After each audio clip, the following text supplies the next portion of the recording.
ब्रह्मा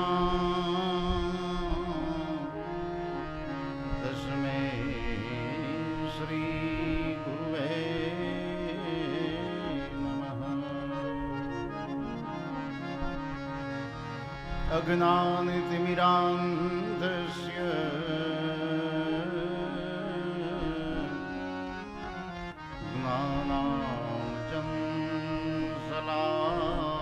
ज्ञानाञ्जनशलाकया चक्षुरुन्मीलितं येन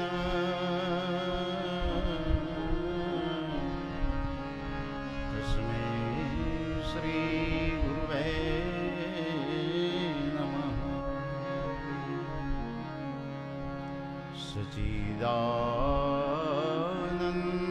सच्चिदानन्दरूपाय विश्वोत्पत्त्यादिहेतवे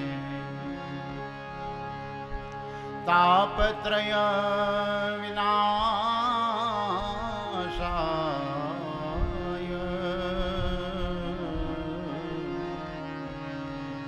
श्रीकृष्णं वन्दे जगद्गुरुम्।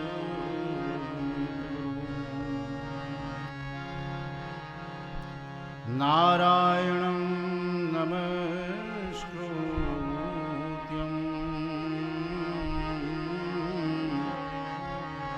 नरं चैव नरोत्तमं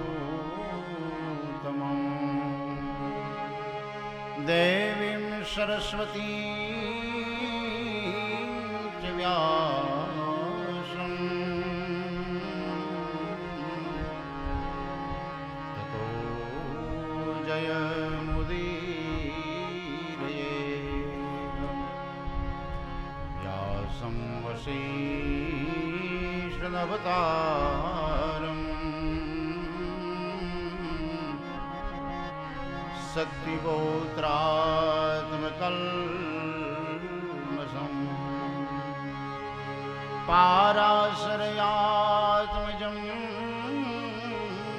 वन्दे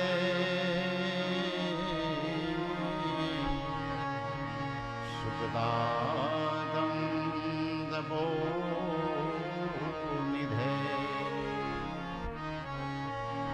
वामयस्य स्थिता राधा श्रीश्च यस्यास्ति वृक्षसि वृन्दावनं विहारं स्त्वं श्रीकृष्णं हृदि चिन्तये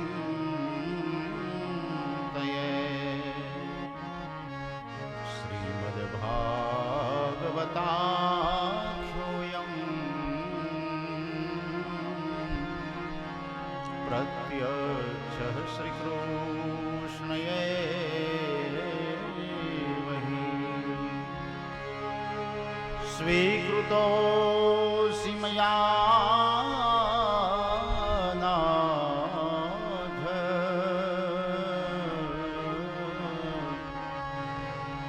मुक्त्यर्थ भवसागरे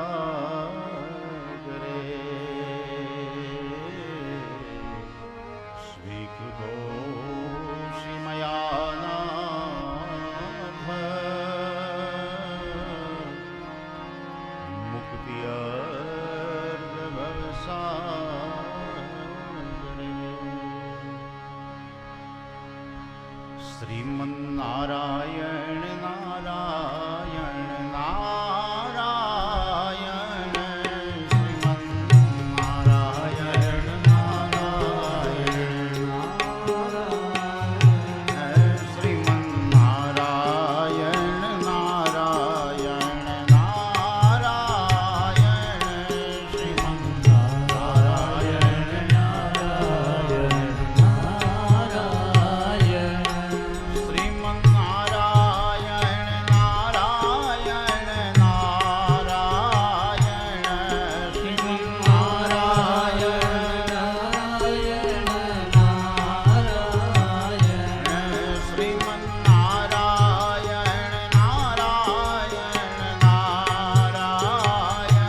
मायापुतञ्जीविता कहर्ण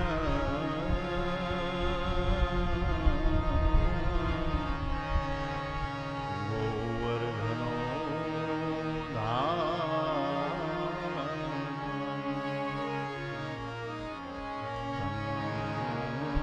सछेदनं कौरवादहनम्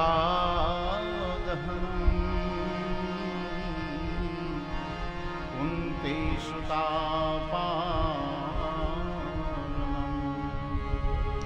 एतद्भागवतं पुराणिकधीतम्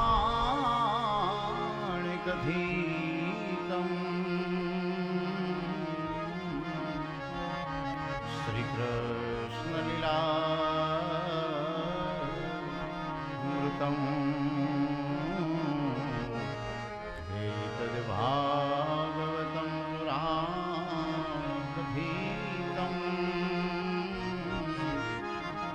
श्रीकृष्णलीलामृतम्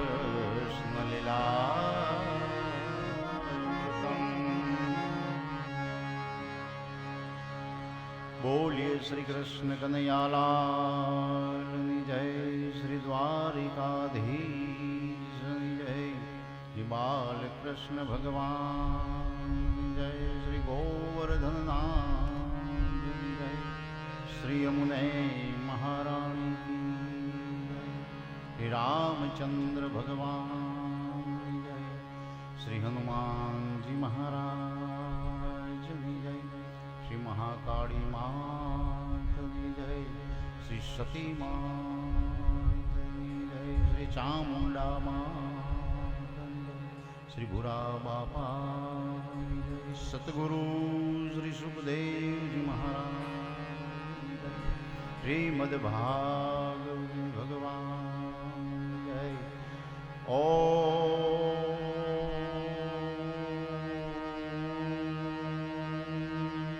नमः पार्वती पतये हर हर महादेव।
શ્રીમદ ભાગવતજી ભગવાનની જય. કૃષ્ણ કનૈયા લાલની જય.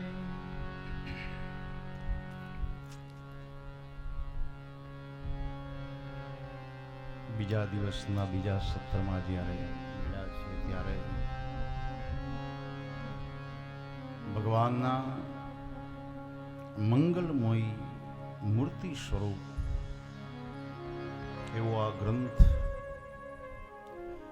ભગવાનની વાણી રૂપી એવી આ કથા, જેના ક્રમની અંદર આપણે આગળ વધી રહ્યા છીએ. પ્રથમ સ્કંદની શરૂઆત થઈ ગઈ અધિકાર લીલા. અધિકાર લીલામાં પણ ઉત્તમ અધિકાર, મધ્યમ અધિકાર, કનિષ્ઠ અધિકાર, 3 પ્રકારના અધિકારો છે. અધિકાર એટલે લાયકાત, પાત્રતા. વ્યાસ જેવા વ્યાસને પણ જ્યારે મનમાં ઉદ્વેગ થયો ત્યારે નારદ જેવા કોઈ સંતે આવી અને એને સાચો રસ્તો બતાવ્યો. સંત સિવાય, ગુરુ સિવાય જગતનો કે આપણો ઉદ્ધાર નથી. જીવનનો કોઈ સાચો રાહ બતાવતું હોય તો એ સાધુ પુરુષ છે, સંત છે, સદગુરુ છે. અને એની પ્રેરણાથી એક એવા ગ્રંથની રચના થઈ. પણ એ ગ્રંથનો પ્રચાર કોણ કરે? ભગવાન શિવ ભોળાનાથના અંશરૂપી સુખદેવજી મહારાજનો જન્મ થયો. વૈરાગ્યનો સાક્ષાત મૂર્તિ સ્વરૂપ. વૈરાગ્ય કોને કહેવાય, ત્યાગ કોને કહેવાય, જગતને બતાવ્યું. પરમ વૈરાગી. જન્મ થતાની સાથે જ જેને ઘરબારનો ત્યાગ કરી દીધો હોય એ મહાપુરુષમાં કેટલો દ્રઢ વૈરાગ્ય હશે. પણ જે મોટા મોટા યોગીઓને આકર્ષિત કરે છે એવા ભાગવતના શ્લોક અને એ શ્લોકના એ શબ્દો સાંભળી સુખદેવજી મહારાજનું મન આકર્ષિત થયું છે. 12 વર્ષે વ્યાસાશ્રમની અંદર દોટ મૂકી છે. સુખદેવજી મહારાજ પિતાના ખોળામાં, વ્યાસના ખોળામાં મસ્તક મૂકી કહે છે, પિતાજી મારે ભાગવત ભણવું છે, મને ભાગવતનું જ્ઞાન આપો. આજે વ્યાસના મનની ચિંતાનું સમાધાન થયું. અને પછી એ મહામુનિ વેદ વ્યાસ પોતાના દીકરાને સુખદેવજીને, પુત્રને 18,000 શ્લોક ભાગવતના કંઠસ્થ કરાવે છે. એ સમયમાં વિદ્યાને કંઠસ્થ કરવામાં આવતી, વિદ્યાને ગોખવામાં નહોતી આવતી. જો આજે ગોખવાની ટેવ પડી ગઈ છે આપણને, એટલે આજની વિદ્યા માત્ર શિક્ષણ બની ગઈ છે. ગોખેલી વિદ્યા અંત સમયે ભૂલાઈ જાય છે. માટે ગોખવું નહીં કોઈ દિવસ. પરીક્ષા આવે એટલે વિદ્યાર્થીઓ ગોખણપટ્ટી બહુ કરે. એક ને એક વાક્ય હોય બોલ્યા રાખે, યાદ તો રહી જાય. વારંવાર તમે ગોખો એટલે યાદ રહી જાય, પણ જ્યારે લખવાનું આવે ને પેપરમાં ત્યારે ભૂલાઈ જાય. ત્યારે ભૂલાઈ જાય. એટલે કોઈ દિવસ ગોખણપટ્ટી ન કરવી, ગોખવું નહીં, બસ એનો અભ્યાસ કરવો વારંવાર. કંઠસ્થ કરવાની એક શેલામાં શૈલી પદ્ધતિ હોય તો આ છે. એને વારંવાર તમે એનું પઠન કરો. દિવસમાં 2-3 વખત વાંચી જાઓ, પછી મૂકી દો. વારંવાર વાંચવાથી કાંઈ યાદ રહેતું નથી. તમે કલાકોના કલાકો બેસી અને વાંચ્યા રાખો તો એ કાંઈ બહુ યાદ ન રહે. પણ હા, એના માટે અમુક સમય નક્કી કરો એક વખત, બે વખત, 3 વખત એનો અભ્યાસ કરો, પછી મૂકી દો. વળી પાછું થોડું સમય જાય, વળી પાછો 2-3 વખત એનો અભ્યાસ કરો, એટલે એ તમને કંઠસ્થ થઈ જશે. પછી ગોખવું નહીં પડે, આપોઆપ તમને યાદ રહી જાય. અને એ યાદ રહેલું પછી ક્યારેય ભૂલાશે નહીં. આ ખરા અર્થમાં વિદ્યા છે. આવા 18,000 શ્લોકો જેને કંઠસ્થ કર્યા છે, એ મહાપુરુષની એ દિવ્યતા કેવી હશે. એક એક શ્લોકનો અનુવાદ સહિત કંઠસ્થ કર્યા. અને જે મર્મને વ્યાસ નહોતા સમજી શક્યા, એ મર્મને સુખદેવજી સમજી ગયા. જો નકર વ્યાસે તો રચના કરી હતી આખા ભાગવતની, એને ન ખબર હોય અર્થની, એના મર્મની. પણ ભાગવતમાં અમુક વાતો એવી છે, અમુક પ્રસંગો એવા છે, અમુક રહસ્યો એવા છે કે જે મોટા મોટા જ્ઞાનીઓ પણ ગોથા ખાઈ ગયા. એમાં એને ક્યાંય આમ ટપો પડ્યો નથી. અમુક રહસ્યો એવા છે ભાગવતના. સુખદેવજી મહારાજના મર્મને સમજી ગયા. એ તો કોઈક જ વિરલા એવા હોય કે જે રસને પરિપૂર્ણ સમજી શકે. બધાનું કામ નથી આમાં. એ રસને જાણે છે સુખદેવ યોગી.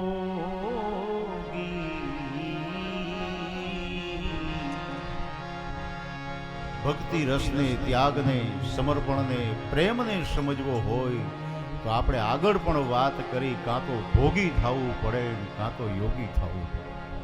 એના વગર ઉધાર નથી. આ યોગી અને ભોગીની આ કથા છે. સુખદેવજી મહારાજ જેવો યોગી આ જગતની અંદર કોઈ થયો નથી. પરમ જ્ઞાની, પરમ વૈરાગી, બ્રહ્મનિષ્ઠ મહાપુરુષ. અને કંઈક એ જાણે છે પેલો નરસૈયો. કંઈક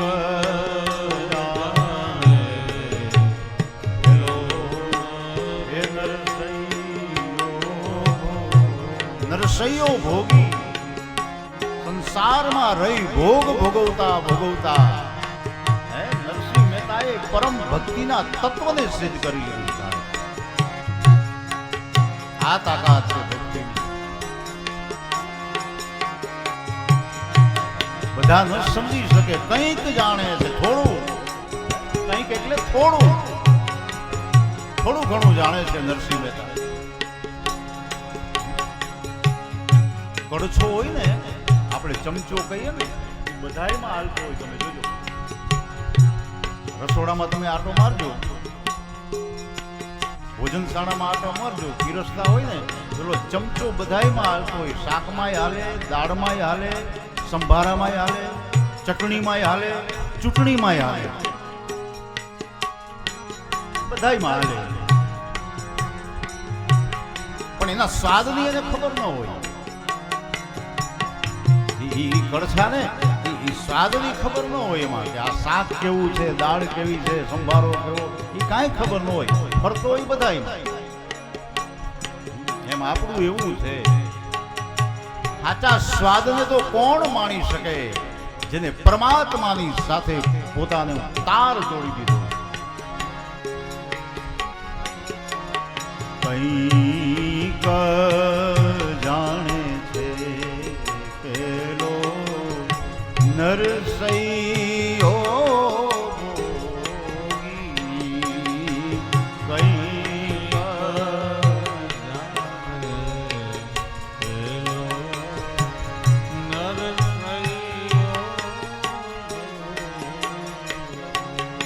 આંખ મારી ઉઘડે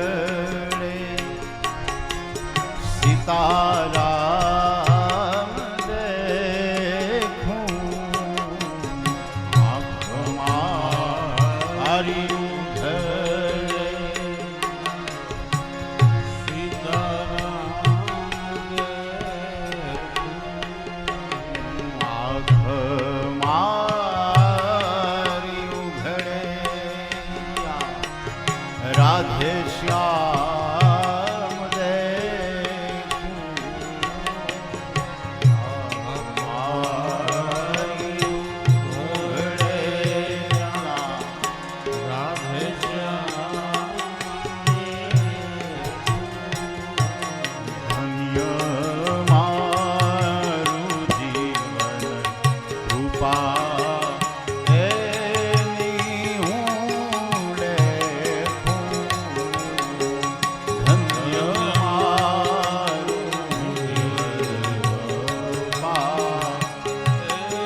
કંઈક જાણે છે એલો નરસૈયો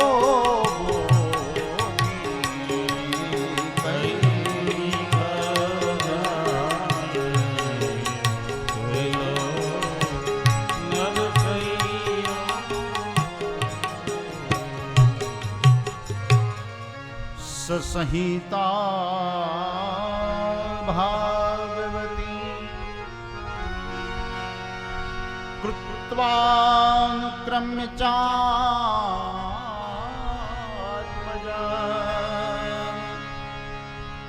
સુખ સોપ્યાયામાસ નિવૃત્તિ નિરતમ રચીને સંહિતા વ્યાસે ભાગવતી સ્વપુત્રજે હતા નિવૃત્ત નિર્લેપ ભણાવી સુખદેવને વક્તા અને શ્રોતાઓના ધર્મ બતાવ્યા છે. ઉત્તમ પ્રકારના વક્તા અને ઉત્તમ પ્રકારનો શ્રોતા એનો પરિચય કરાયો છે. સુખદેવજી મહારાજ ઉત્તમ વક્તા હતા.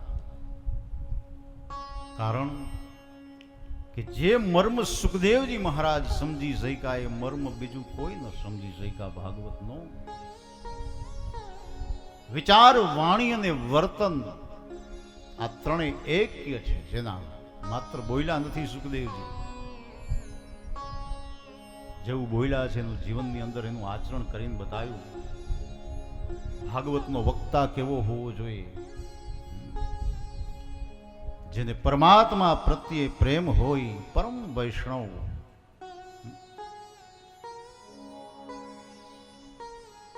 વિરક્ત વૈષ્ણવો, વિપ્રો.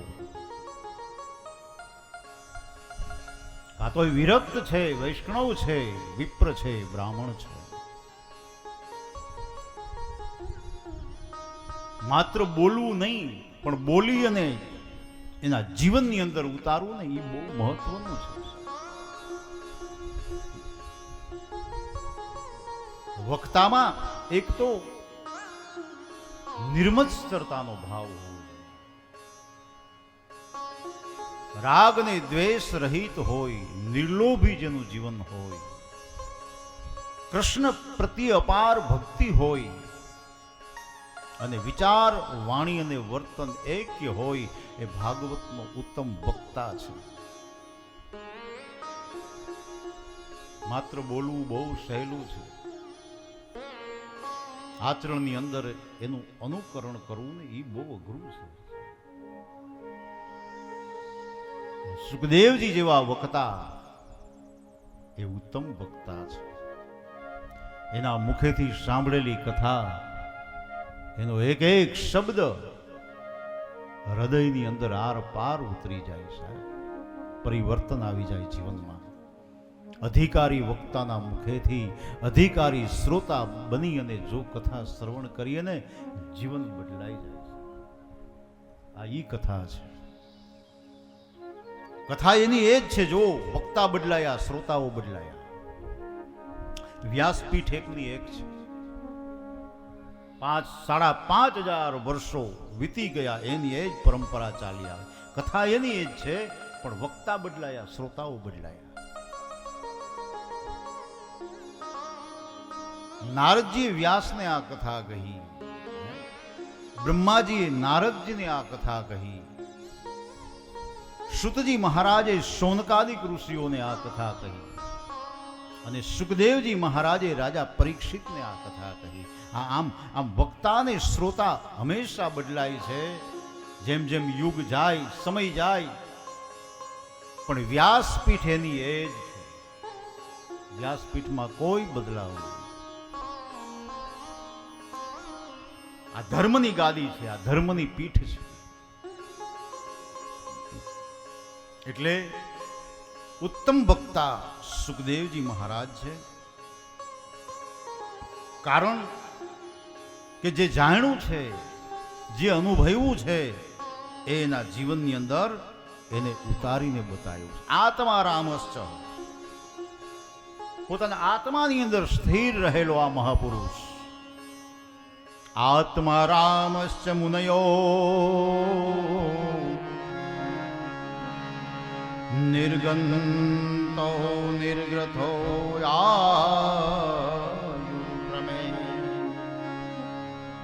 कुर्वन्त है तो की भक्ति निवतम भूत गुणो हरि. સુખદેવજી મહારાજ ઉત્તમ વક્તા છે. કારણ કે પ્રથમ સ્કંદ અધિકાર લીલાની કથા છે, એટલે આમાં અધિકાર બતાવ્યો છે. જેનો જેવો અધિકાર સિદ્ધ થાય એ રીતે આ વિદ્યા પ્રાપ્ત થાય છે. સુખદેવજી મહારાજની દ્રષ્ટિ જ બ્રહ્મમય હતી. એ ઉત્તમ વક્તા સુકામે સાબિત થયા કે એને જગતને સુધારવાના હેતુથી કથા નહોતી કરી. સ્વાંત સુખાય, પોતાના સ્વસુખને માટે, આત્માની પરમ શાંતિને માટેને કથા કરી. જગતને સુધારવાની ભાંજગડમાં કોઈ પડવું નહીં કે આપણા બોલવાથી જગત સુધરી જાય ને એવી એવી એ માથાકૂટમાં જ કોઈ દિવસ ન પડાય. કોઈ સુધારી શક્યું આ જગતને કે આપણે સુધારી? જગત સુધરે કે ન સુધરે એની પરવા ન કરો, આપણે આપણી જાતને સુધારી લ્યો એટલે બધું સુધરેલું જ છે. જગત બગડ્યું જ નથી, જગત સુધરેલું જ છે. કોઈ માણસ ખરાબ છે જ નહીં. ખરાબી તો આપણી દ્રષ્ટિમાં હોઈ શકે. આપણી દ્રષ્ટિ કદાચ બગડેલી હોય એટલે આપણને જગત બગડેલું દેખાય છે, બાકી જગત બગડેલું છે જ નહીં. આપણે બીજાને સુધારવા કરતા આપણી જાતને સુધારી લઈએ એટલે જગતમાં એક વ્યક્તિ તો સુધરેલો ગણાશે, બીજા સુધરે કે ન સુધરે, આપણે સુધરી જવું.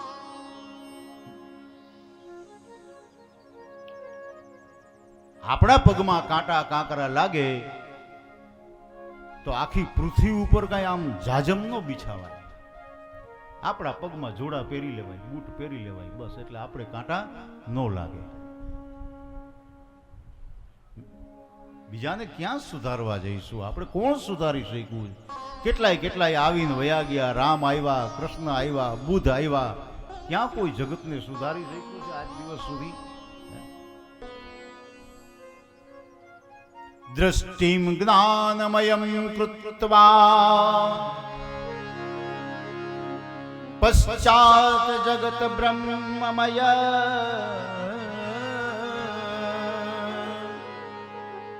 દ્રષ્ટિ જ્ઞાનમય કૃત્વા, આપણી દ્રષ્ટિને જ્ઞાનમય બનાવી લે એટલે આખું જગત આપણને બ્રહ્મમય દેખાય, કોઈ બગડેલું દેખાય જ નહીં. આંખની આડે જેવા કલરનો કાચ રાખીએ ને એવી સૃષ્ટિ દેખાય આપણને.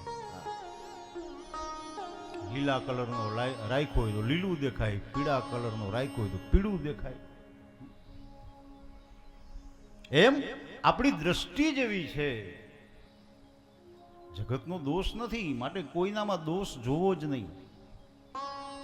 એના દોષ જોતા પહેલા જ્યારે સમય મળે ને ત્યારે આપણા દોષ જોઈ લેવા કે આપણામાં શું છે, આપણે કેવા છે. બસ આટલો વિચાર કરી લેવાનો. એટલે સુખદેવજી મહારાજે જગતને સુધારવાનો ભાવ જ નહોતો રાખ્યો. બસ પોતાની જાતને સુધારી છે. અને એટલા માટે એ ઉત્તમ વક્તા છે. વક્તા એ છે કે એની દ્રષ્ટિમાં સમાન, બધા સમાન હોય, કોઈ ઉચ્ચ નીચનો ભેદ જ ન હોય. બધાની સાથે સમદ્રષ્ટિ રાખવી. બસ કોઈ ઊંચું છે, કોઈ નીચું છે, કોઈ જ્ઞાની છે, કોઈ પંડિત છે. વક્તાને ક્યારેય પોતાના જ્ઞાનનો અહંકાર ન હોવો જોઈએ. આ ઉત્તમ વક્તા છે. અહીંયા ઊંચે બેહીને અમે તમને જ્ઞાન આપીએ એનો અર્થ એવો ન સમજવો કે અમે તો છેઠ પહોંચી ગયા છીએ, એવું કાંઈ નથી. આપણે બધા હરખા જ છીએ. આ તો એક એવી વ્યવસ્થા કરી છે કે જે જ્ઞાન આપતા હોય એ ઊંચાઈ ઉપર બેહે અને સાંભળવા વાળા નીચે બેહે, એટલે એને બરાબર દેખાય. આમ બીજું કાંઈ એવું છે નહીં. એટલે કોઈને એવા વેમમાં ન રહેવું કે અમને તો બધું આવડતું હોય છે, અમને કાંઈ ન આવડે. અમે ભૂલી જતા હોય અહીંયા બેઠા બેઠા. આ તો મારો ભગવાન પૂરું કરે બધાયનું. એટલે આપણે બધા હરખા જ છીએ.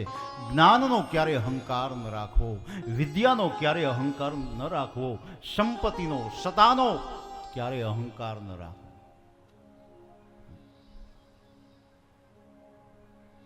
અમે ઘણી વખત ભજન કે આમ કીર્તન કે ગાય ને, એટલે અહીંયા તો શું હોય, સમયની મર્યાદા હોય અમારી પાસે. તો આખું તો કાંઈ અમે ગાય નહીં, એટલે ક્યારેક ક્યારેક એક બે કડી ગાઈને મૂકી દઈએ. હા, એટલે શ્રોતાઓને એમ થાય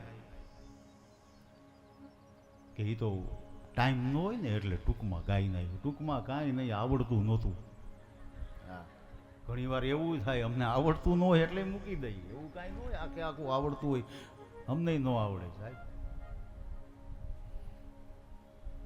એટલે આ તો બધી એક વ્યવસ્થા છે, બાકી આમાં કોઈ જ્ઞાની નથી, કોઈ પંડિત નથી. આપણે બધા સાથે જ યાત્રા કરવાની છે. આ કથા યાત્રામાં આપણે બધા હારે જ છીએ સાહેબ. તમારામાંથી પણ ઘણા અનુભવો અમને મળતા હોય, ઘણું શીખવાનું મળતું હોય સાહેબ. એટલે વક્તા હંમેશાને માટે સમદ્રષ્ટિ, કોઈ અહંકાર કોઈ અભિમાન ન હોવું જોઈએ. એની નજરમાં બધા સમાન છે. સુખદેવજી મહારાજ જેવા પરમ જ્ઞાની, પરમ વૈરાગી, ઈશ્વરનું આરાધન કરનારા, અકાલ મૃત્યુ હરણમ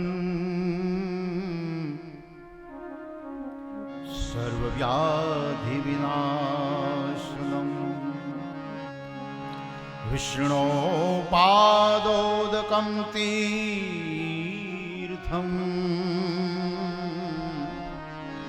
જઠરે ધારયામ્યહમ. આ જગતમાં કોઈ બગડેલું છે જ નહીં, બધા સુધરેલા જ છે. ભોજન છે ને, અન્ન છે ને, એ બ્રહ્મ છે.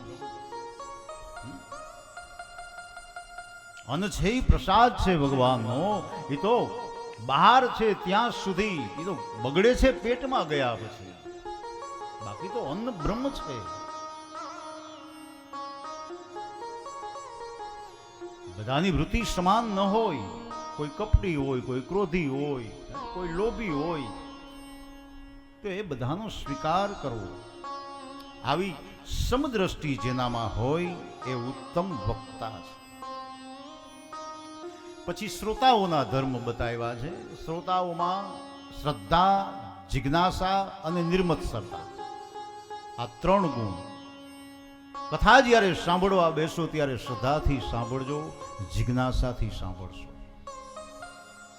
જેમ જેમ કથા આગળ જાય તેમ તેમ તમારી જિજ્ઞાસા વધવી જોઈએ કે હવે પછીના પ્રસંગમાં શું આવશે, હવે પછી શું આવશે.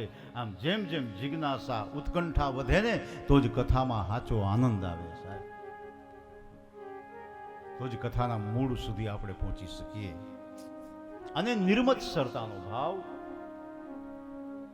હંમેશાને માટે બધાની સાથે સમાન સમદ્રષ્ટિ રાખવી, નિર્મત્સરતાનો ભાવ રાખવો. આ ત્રણ ગુણ શ્રોતાઓના. એ ઉપરાંત પણ વધારાના 5 ગુણ બતાવ્યા છે શ્રોતાના. 5 ગુણ કયા કયા? માતૃ સુધી, પિતૃ સુધી, અન્ન સુધી, આત્મ સુધી અને દ્રવ્ય સુધી. પૂર્વજોની પણ આપણામાં કૃપા હોવી જોઈએ. પૂર્વજોના સંસ્કાર આપણામાં ઉતરા હોય તો જ આપણામાં ભક્તિનો રંગ લાગે. માતા પિતાના સંસ્કાર, દાદા પરદાદાના સંસ્કારો, એ પેઢી દર પેઢી જ્યારે આમ ઉતરે ને ત્યારે એ જીવન જીવવાની બહુ મજા આવે. એટલે માતૃ સુધી પિતૃ સુધી બહુ જરૂરી છે. ત્યાર પછી અન્ન સુધી, નીતિ સદાચારથી પ્રાપ્ત કરેલું અન્ન, એ અન્ન જ્યારે આપણે આરોગી ત્યારે આપણું મન શુદ્ધ થાય. એ અન્ન સુધી બહુ મહત્વની છે. આત્મ સુધી, આત્માનું પણ શુદ્ધિકરણ હોવું જોઈએ. આત્મામાં પણ ચતુષ્ટય અંતકરણ, મન બુદ્ધિ ચિત્ત અહંકાર, આ આત્મા જ્યારે શુદ્ધ બને ત્યારે પરમાત્માને મળવાની ઈચ્છા થાય. ને છેલ્લે દ્રવ્ય સુધી બતાવી. દ્રવ્ય સુધી એટલે આપણા હકથી કમાયેલું દ્રવ્ય, મહેનત કરેલું દ્રવ્ય. એ દ્રવ્ય જો ઘરમાં આવે ને તો સુખ શાંતિ અને સમૃદ્ધિ મળી જાય. બાકી અનિથી, અત્યાચાર, દુરાચાર, પાપથી પ્રાપ્ત કરેલું દ્રવ્ય ક્યારેય સુખ અને શાંતિ ન આપી શકે. આ 5 ગુણ છે શ્રોતાઓના. આ 5 ગુણ હોય તો ઈશ્વરનો સાક્ષાત્કાર થાય. અને આ 5 ગુણ પરીક્ષિતમાં હતા, એટલા માટે ઉત્તમ શ્રોતા ગણાયા. ભાગવતના ઉત્તમ શ્રોતા રાજા પરીક્ષિત અને ઉત્તમ વક્તા સુખદેવજી મહારાજ. અને એ પરીક્ષિત રાજાનો જન્મ પવિત્ર એવા પાંડવ કુળની અંદર થયો.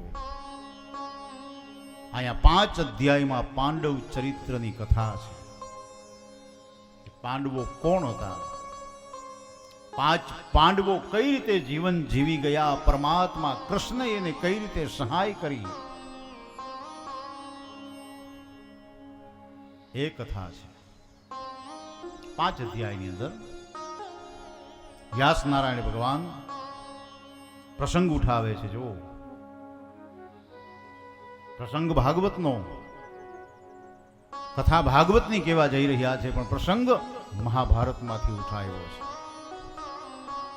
મહાભારતનો પ્રસંગ, 18 દિવસનું મહાભારતનું યુદ્ધ કુરુક્ષેત્રના મેદાનમાં જ્યારે ચાલી રહ્યું છે, અને ત્યારે કૌરવ કુળનો વિનાશ થઈ ગયો. યુદ્ધનો છેલ્લો અંતિમ દિવસ, 18મો દિવસ, છેલ્લું યુદ્ધ. ભીમસેન અને દુર્યોધન વચ્ચે ગદા યુદ્ધ થઈ રહ્યું છે. વિજય પાંડવ પક્ષમાં નક્કી છે. છેલ્લું યુદ્ધ છે. ભાગવતની કથામાં આ મહાભારતનો પ્રસંગ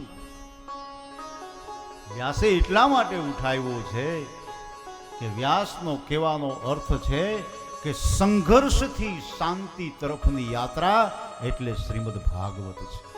તમારા જીવનમાં સંઘર્ષ ગમે તેવા આવે, વિપત્તિ ગમે તેવી આવે, પણ તમારી ધીરજ ન ખૂટવી જોઈએ. તો તમે શાંતિના માર્ગ તરફ આગળ વધી શકશો, તો તમારા જીવનમાં શાંતિ પ્રદાન થશે. એટલા માટે મહાભારતનો પ્રસંગ ઉઠાવ્યો છે. ગદાયુદ્ધ ચાલી રહ્યું છે. ભીમસેને પોતાની ગદાના પ્રહારથી સમ્રાટ દુર્યોધનને ધરતી ઉપર પછાડ્યો છે. દુર્યોધન ધરતી ઉપર પડ્યો, લોહીના ખાબોચિયામાં તરફડિયા મારે છે. ભીમસેને પોતાની ગદાના પ્રહારથી દુર્યોધનના પગ, એની જાંઘ ભાંગીને ભૂકો કરી નાખી છે. અને આ બાજુ